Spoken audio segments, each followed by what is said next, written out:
Hey guys, this is a revising and editing passage called Pick Not Thy Teeth. Make sure you put your last name, first name, choose your teacher, make sure you're using your strategies. All right, here's the passage. Pick not thy teeth. Don't talk with your mouth full. While your parents have probably reminded you of this rule many times, you might be surprised to learn that this is quite an old rule. In fact, George Washington wrote a similar one on in a list of rules that he created for proper behavior when he was a teenager. Drink not nor talk with your mouth full, either. In colonial days, parents believed that using proper etiquette would help their children to succeed in life.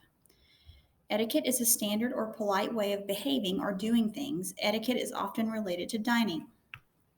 For example, children were taught not to cough or blow their noses at the table. Young people were also forbidden to talk during a meal. They could not even compliment the food if they liked it. Young people were not allowed to sit at the table, but had to remain standing at meals. Furthermore, one should not brag about one's achievements. In addition, some rules governed the use of eating utensils. In early America, forks were not common. Spoons and dull knives were the only utensils. One rule discouraged people from drinking directly from a bowl, encouraging them to use a spoon instead. However, polite diners were allowed to use their fingers to pick up their meat. Some people picked food out of their teeth with their knives. This was considered rude to do during a meal.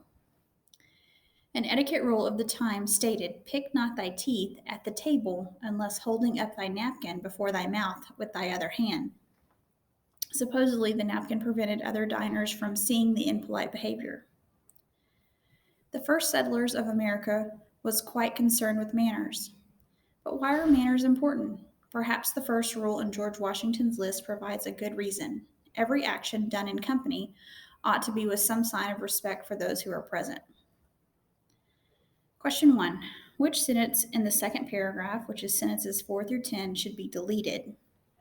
A. Sentence 4, B. Sentence 6, C. Sentence 8, D. Sentence 10. Number 2. What is the best way to combine sentences 16 and 17? A. Some people picked food out of their teeth with their knives, considered rude to do during a meal. B. Although considered rude to do during a meal, some people picked food out of their teeth with their knives. C. Some people picked food out of their teeth with their knives, while this was considered rude to do during a meal. D. Some people picked food out of their teeth with their knives because this was considered rude to do during a meal.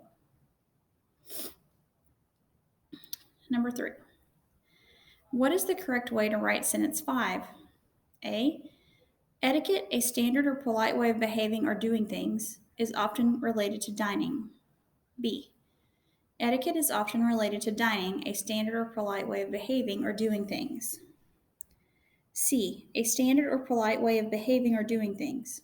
Etiquette is often related to dining. D. Sentence 5 is correct in the report. 4. What change, if any, should be made in sentence 19? A. Change supposedly to indeed. B. Change seeing to seen. C. Change impolite to impolite. D. Make no change. Number 5. What change, if any, should be made in sentence 20? A. Change settlers to settlers. B. Change was to were. C. Change concerned to concerning. D. Make no change. Do your best.